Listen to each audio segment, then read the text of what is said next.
I'm joined by Bethany Mandel. Bethany, we did not have one question on China, and I think the Mommy. questions on Israel were insufficient. I know you've got children issues. What? It's okay. What did you think of the debate, especially about Israel and China last night? I mean, there was no China.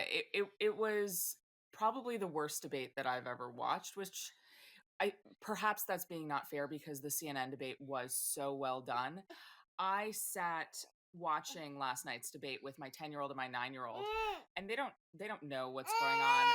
And they asked why they had Kamala's friend asking the questions. That was my 9-year-old son's question. Why did they have her friends asking the questions?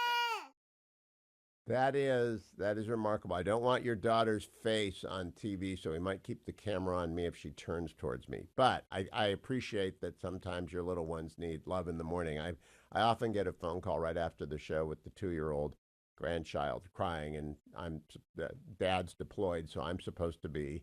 And it turns out it Babysitter. distracts him. Yeah, the baby, just to distract him for a moment from falling down as 2-year-olds do. Bethany, I just can't explain how they could go over 10-7 and the execution of an American hostage and five Yep. other hostages.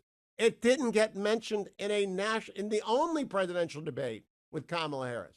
I'm Yeah. befuddled about that. China, I understand. Disney has two parks in China. The head Mhm. of ABC News, the boss at Disney, is friends with Kamala. I don't understand the Israel stuff. What do you think Yeah. that is? I mean, neither of them had good answers. What would you do differently? How would you bring them home? Neither. It was word salad. Their answers were both word salad, and we know what Kamala would do because she's basically in charge now. That would have been, by the way, a great question for ABC News to ask: Who is in charge on a day-to-day basis? Because we all watched the CNN debate. And when President Trump mentioned his incapacity, President Biden's incapacity, she laughed it off as if that was ridiculous. And I thought that that was actually one of the lowest moments of the evening because we all saw what happened the last debate. It wasn't ridiculous. That's why she's standing there right now.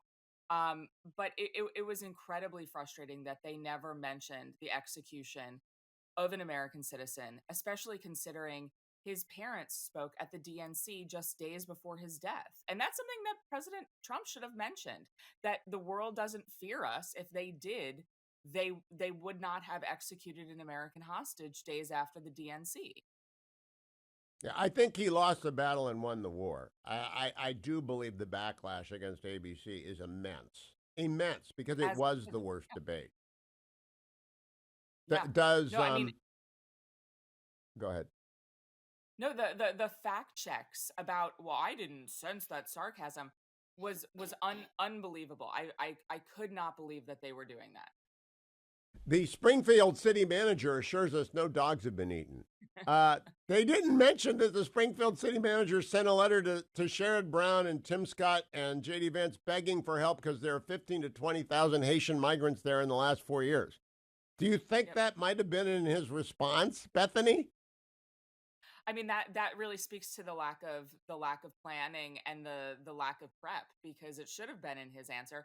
But I was honestly surprised that he didn't call out their bias on stage. I was waiting for it. I was waiting for him to interject and say, "What are you doing? What is this?" He didn't. He seemed overly aggressive in moments that he shouldn't have been, and not aggressive enough in the moments that he should have been. Oh, he clearly got angry.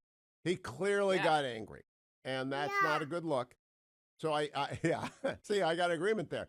But I don't think ABC News ever gets a Republican debate again. I don't think they're anywhere close to anyone that's a Republican again. And I'm not sure legacy media ever gets another debate.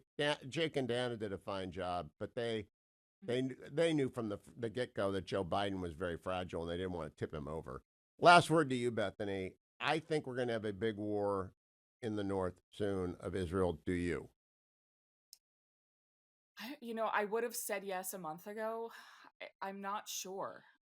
It seems like Israel is kind of winding down what's happening in Gaza. And now we're watching massive strikes in Syria, massive strikes in Lebanon this morning, actually. Yes, And that's what I it meant. doesn't seem to be spiraling. Yeah, it doesn't. But I guess we'll see if it spirals. But the massive strikes in Syria didn't even make news here. No one was talking about them, and they were newsworthy. They were, historic, and no one talked about them. So I'm not sure. It did not come up at the debate last night either. That there's a war coming that could go everywhere. And Iran's about to get a nuclear weapon. What a disastrous debate for ABC.